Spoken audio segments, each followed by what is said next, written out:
müstəmləkə idarə rejiminin yaradılması. Yəni komendant idarə üsulu. Komendant idarə üsulu Rusiya Şimali Azərbaycanda, ümumiyyətlə Cənub Qafqazda yaratdı. 1828 fevralın 10-da Türkməncə sülhündən sonra Azərbaycanın iki dövlət arasında parçalanmasından sonra Rusiya zaman-zaman xanlıqlarımızın daxili müstəqilliyinə son qoydu və belə bir rejim, komendant idarə üsulu yaratdı. Komendant idarə üsulunda nələr var idi? Yəni Cənub Qafqaz nəyə verir? Əyalətləri sən saya bilərsən hansına? Əyalətlərə məsələn Bakı idi, Quba idi, sonra Dərbənd idi, sonra Naxçıvan, İrəvan idi, Qarabağ idi, Şəki idi, sonra... Dairələri sən saya bilərsən? Yezavetko və Skarbalakı. Məsələn, Yezavetko dairəsi nə vaxt yaratdı? 1804. Distansiyalar bir sözlə deyər, komendant durur, belə Rus sabitlər var. Onu vəzifəyə kim təyin edir?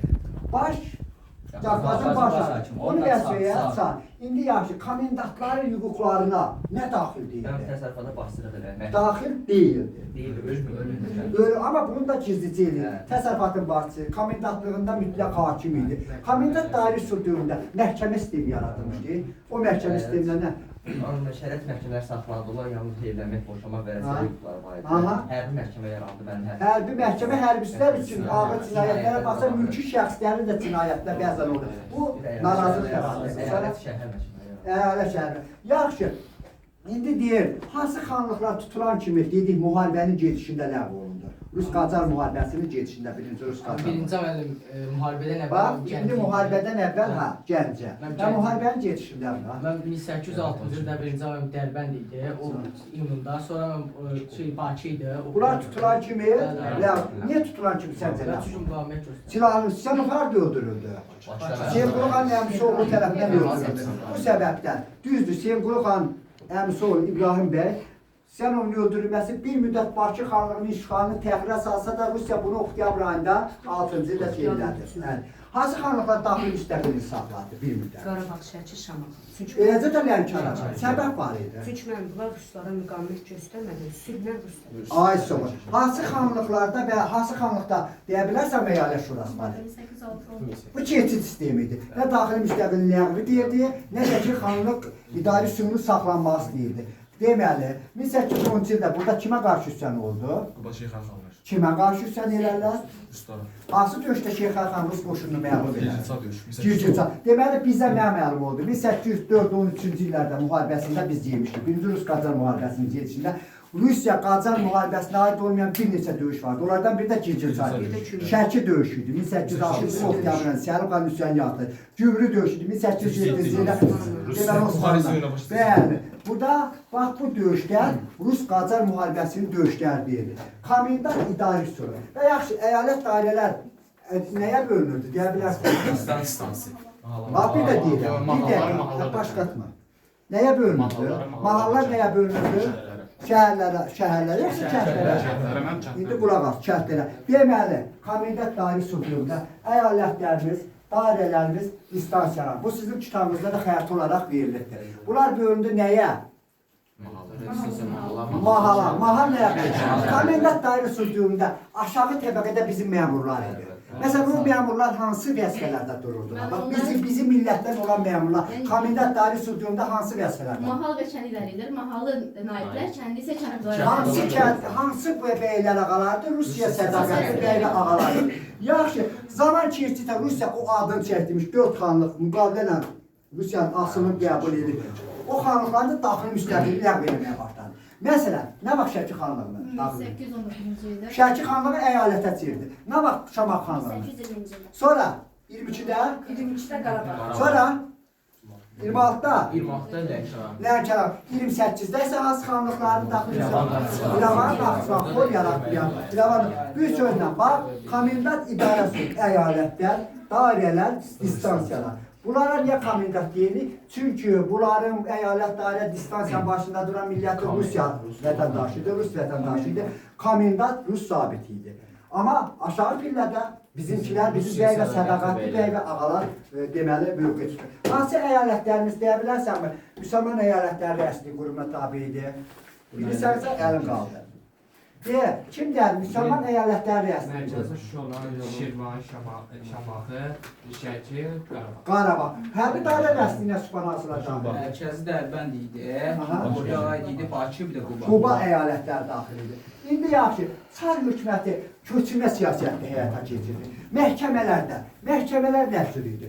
Bax, komendant dairə sud dövründə izləyə bilərsən hansı məhkəmə sistemləri fəaliyyət göstərirdi. Komendantlar üstündə mən hərbi məhkəmə var idi. Hərbi məhkəmələrdə hərbçilər üçün məhkəmə olsa da, amma burada mülki işlərin də baxın. Sonra dənilir. Şəriət məhkəmələri var deməli. Şəriət məhkəmələri deməli işğaldan qabaq da var idi. Amma hüquqları 40-cı islahatından sonra, inzibati məhkəmə islahatından sonra da bu məhkəmə vardı. Davam elə. Əyalət şəhər məhkəmələri. Əyalət şəhər məhkəmə. Və yaxşı, xalqda narazılıq doğuran komendant dairə sud dövründə məhkəmələrdə hansı hadisə hal idi ki, xalqda bir narazılıq Rus dilində aparması. məhkəmənin rus dilində aparması. Bir də ki, mülki şəxslərin də cinayətində hərbi məhkəmələrə baxılması idi.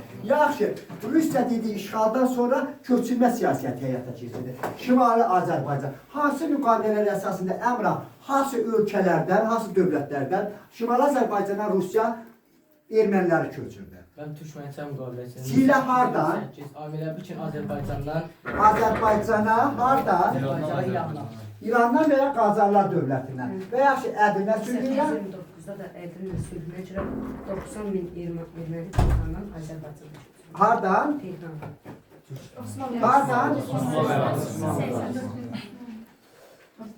Tehrandan yox. Sən deyirsən, gözümə gəl, yalan deyirsən. Gözümün içinə qədəminlə yalan deyirsən. Mən deyəndə ki, sən zəifliyibsən. Azərbaycan hansı ərazilərdə ermənilər köçürdü? Naxçıvan, İrəvan, Qarabağ, Borçalı. Borçalı. Nəticə etibarilə etnik tərkib dəyişdilər. Ermənilərin faiz etibarı qalxdı ilə. Bu narazılıq yaratdı. Bundan başqa hansı xristiyan xalqlarını köçürdü? Almanlar, bir də ki, ermənilər. Almanlar, ermənilər bir də var. Almanları kim köçürmüşdü ilk dəfə? Almanlar biraz qabağa getdi. 17-18-ci ildə kim köçürmüşdü? Rusiya köçürmüşdü. Yermolov. Bu nə bağlı idi acı? Benim orada feodalizmi var, bir de işğalçı müharibəsində paylaşım. Kimin işğal Avropada Alman kəndlisinin təsərrüfatına cərbə vurması ilə bağlı idi?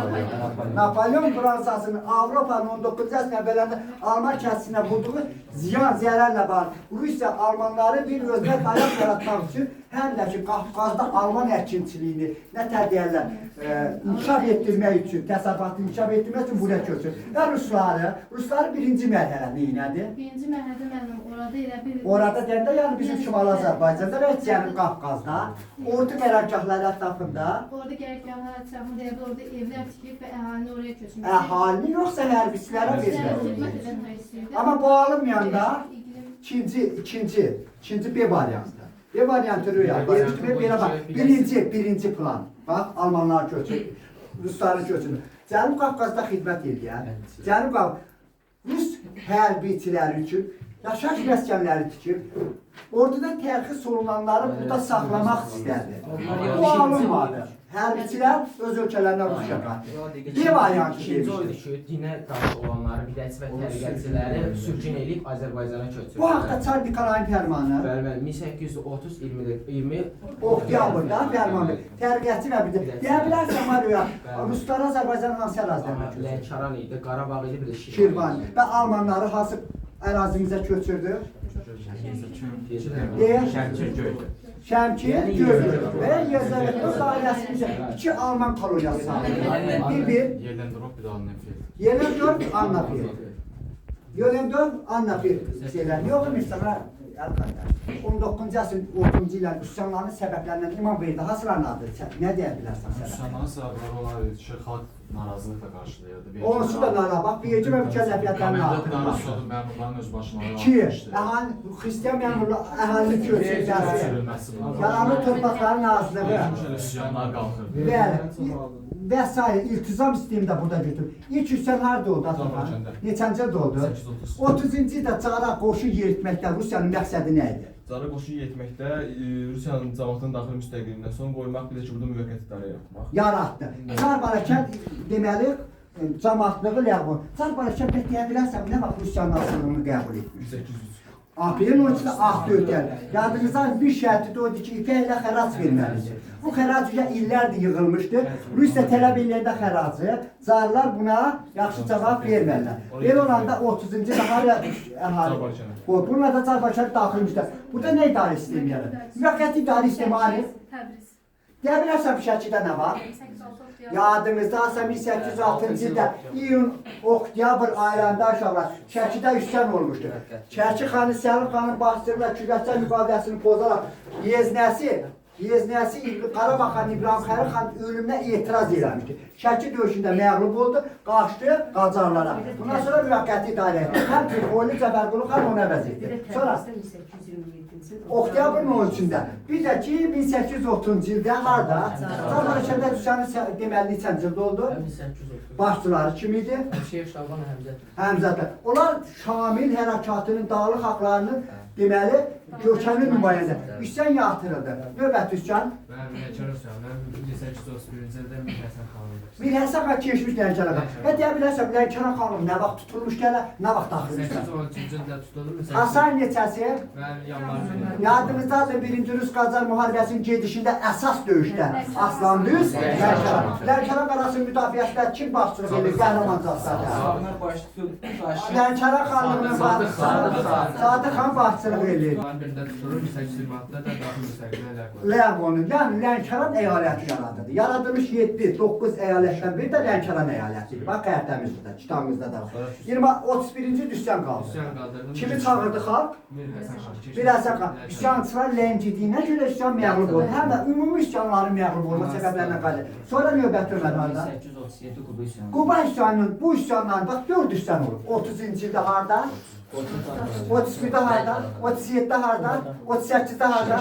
Bax bu 4 üsyanın biri Quba üsyanı, digər 3 üsyandan nə ilə fərqlənir? Deməli, mən burada üsyan qaldıranlar sayı çox idi, 12.000 nəfər idi. Aha, qabaq kitablar yazıldı. Bu bir. İkinci nə deyə bilərsən? Demək müəllim, tələblər də sürmüşdülər. Ki? Hərbi şura var idi. Üsyanı rəhbəri eləmək üçün hərbi şura var. Və üsyan başçısı kim idi Açıqan? Üsyan başçısı Hacı Hacı Məhəmməd. Yaxşı, üsyanın başlamaq üçün son damla nə oldu? Başa qarşı müsəlman aylarından Quba əyalətindən yerli əhali hesabına atlı qoşun yığılması. Bəli, Suvali Toprak. İndi bura Varşava haradır Polşanın? O vaxtda Polşanın böyük bir hissəsi Çar Rusiyasının hakimiyyəti altında. Söhbət Çarizmdən gedir. Varşavadakı çeyrəlmiş müsəlman alayının tərkibinə Quba əyalətindən Suvali toplanması son damla bir nətər olar deyərlər, belə son damla oldu. Üsyanın rəhbəri, hansı tələblər riayət sürdülər? Deyirlər ki, müəllim, əyalətin qoşun yığılması dayandırılsın, Bir. komendant idarə üsulu ləğv edilsin. Ləğv edilsin, yoxsa komendantı vəzifədən Komendant keçsin? vəzifədən Həmən Quba əyalətin komendantı vəzifədən azad oldu. O komendantı da adı qabaq kitablar yazıdır Gimbot idi. Sonra polkovnik Gimbot. Sonra Dünən vericilər azaldılır. azad. Çay hökuməti buna hər desə də tələbləri qəbul edir. Səncə niyə tələbləri qəbul edir? Həmən vaxt hara? Hansı ərazilər? Bir dəqiqə. Dağlı hərəkatı daha da güclənmişdir Rusiya. Rusiya əlavə vaxt itirməmək üçün hə dedi. Amma bu tələbləri həyata keçirməkdə tələsmədi, yəni yerinə yetirmədi. Bir sözlə verdiyi bəli. Ona görə də neçəncidə Quba üsyanı oldu? Qubada o yox. Komendant da ayrı, Qubada o ayrı şeydir. Deməli, 1837-ci olmuşdu müəllim. O 7-ci ildə. Hacı Məhəmmədin başçılığı ilə. Üsyan yatırıldı. Hərbi şura yaradıldı. Bəli, üsyanda fəal iştirak edən 1000 nəfərdən çox hərə sürgünüdür. O sən dediyin Rus-Qacar müharibəsinin gedişində keçmiş Quba xanı Şeyxəli xanın başçılığı oldu. Mən sana deyirəm, 30-cu illərdə Quba xanlığında, Quba əyalətində Ruslara qarşı üsyanın rəhbəri kim? Sizdə harada üsyan oldu? Şəkidəki üsyan Röyal Məşəd. Bu üsyan da yatırıldı. Bu niyyətlə deyə bilərsən var ya, bu üsyanların məğlub olma səbəbləri nədir? Yeni xarakter daşıması. Bəli, onlar xalq xarakteri daşıyır. Bir dəqiqə, bu nə deməkdir? Ta ki, bax, Quba düşsən olanda ətraf ərazilər ona köməyə gəlməlilərdir. Başqa yerlərdə Rusiya, Qafqazın baş hakimi üsyanları yatırmaq üçün ordu cəlb elədi. Sonra nə də Sonra deyəcək? müəllim, vahid bir yer, vahid olmadı. Komandanlı olmaz, silah sursat səhətdir, zəhər silahlanmaz. Bir sözlə qübbələn istədir. Üsyanı xeyrinə idi. Amma bu üsyanlar yatırılsa da, kimdə cəmaatçı var mı mən? Bu üsyanlar yatırılsa da əhəmiyyəti nədən ibarət oldu? Müəllim, əhəmiyyəti oldu ki, komendant idarə üsulu ləğv edildi. Çar Yoşa, bu haqda neçənci də fərman verir? Bu haqda elə bir şey. Tələsmə, bax, axırıncı keçdiniz. 1840 10 aprel. 10 aprel. Bu islahatın adı İnzibati Məhkəmə islahatı. Biz adli məhkəmə islahatını 1866-cı ildə keçirdik. Komendant idarə üsulunun ləğvi haqqındakı islahat ümumi 10 aprel inzibati və məhkəmə islahatı. Bununla da Rüyal. Ticari usullar verildi. Hansı çar imzaladı Rüyal bunu? Ama bakın işte çar kim idi? Nikolay Dekabistler üstlerini yaptıran Avropa jandarması adını alan Avropa devleti öz ülkesindeki azadlık harekatı üsyanlarını kan içinde yatırdılar ki onu Avropa jandarması demişler. Elə bir o da hakimiyyətə gələndə həmin vaxt Rusiyada dekabristlər üsyanı oldu. Aha 25'te. Deməli Nikolay 1840-cı il 10 aprel inzibati məhkəmə islahatı ilə 40-cı il 10 aprel islahatı ilə bax bu gördüyümüz o xəritə komendant dairəsi ləğv oldu. Cənub Qafqaz nəyə bölündü? Məhkəməsən deyə bilərsənmi? Mərkəzi har olaraq göstər. Aha. Mərkəzi Lis olan nəyə? Saç ol. İmeriyyətə bu bir yastada ikinci səndir. Mərkəzi haraydı? Biz müdaxilə eləmək. Mərkəzi Şamal. İndi sən de 40-cı il 10 aprel islahatı haqqında Əlxan məlumat ver. 10 aprel inzibati məhkəmə islahatı. Aha. Deməli, 40-cı il 10 aprel islahatına əsasən komendant idarə üsulu ləğv olundu. Cənub Qafqaz nəyə bölündü? Cənub Qafqaz demək iki hissəyə bölündü. Biri Xəzər vilayətinə, bir də Gürcü vilayəti quberniyasına. Bax, Xəzər vilayətinin mərkəzi haraydı? Deməli, Şamal xeyli. Gürcü Millət quberniyasını.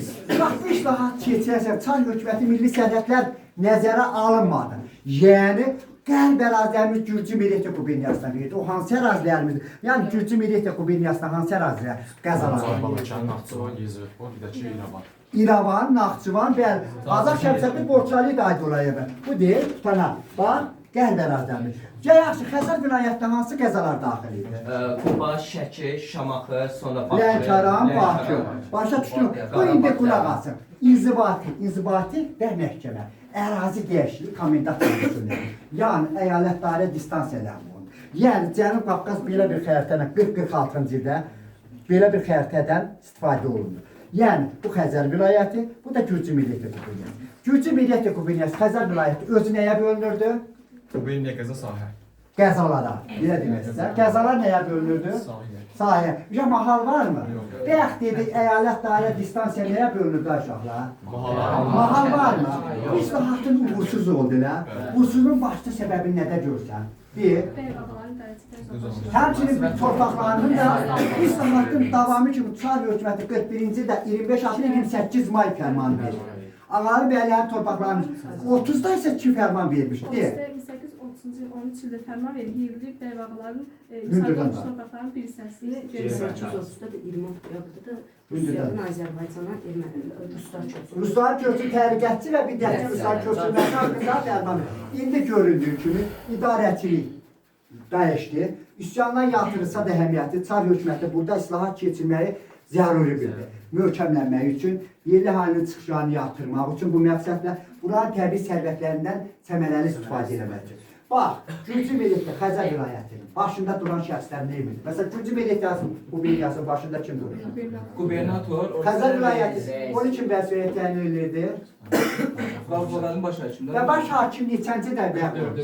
Deməli, bəli, 44-cü ildə 1840-dan islahat keçiriləndən, bu xəritə tərtib olunandan 44-ə qədər deməli, Gürcü Millət quberniyası qubernator ilə Xəzər vilayətinin rəisini kimə tabi? Baş hakimə. Yeni islahatdan qabaq kimi Qafqazın ağasına, baş hakimə. Bəli, 44-də baş hakimin ləğv olundu. İndi de görün, məhkəmələrdə nə kimi aydəniz dəyişiklik elədi? Şəhət məhkəmə yenə Saxlandı. Ondan sonra mülki işlərin hər bir məhkəmə baxması ləğv olundu. İki. Ondan sonra Üç məhkəmə istəyib yalandı. Vilayət vəkil Quberniya, tələsdirməyin. Qəza. Quberniya, Vilayət Qəza. Quberniya məhkəməsində söhbət haram məhkəməsindən gedir. Və vilayət məhkəməsində və Qəza məhkəməsində nə başa düşdün Əminə? Bunlar nəyə bölünürdü inzibati cəhətdən? Çünki Gürcü Millət quberniyası və Xəzər vilayəti inzibati cəhətdən Qəza. Biz dedik Gürcü Millət quberniyasına Qərb ərazilərimiz daxil idi. Yəni Çar hökuməti bizim Qərb ərazilərimizi milli sərhədli nəzərə almadan verdi ki, və Gürcü Millət bu ərazidə Qazax Şəmsəddin Borçalı kitab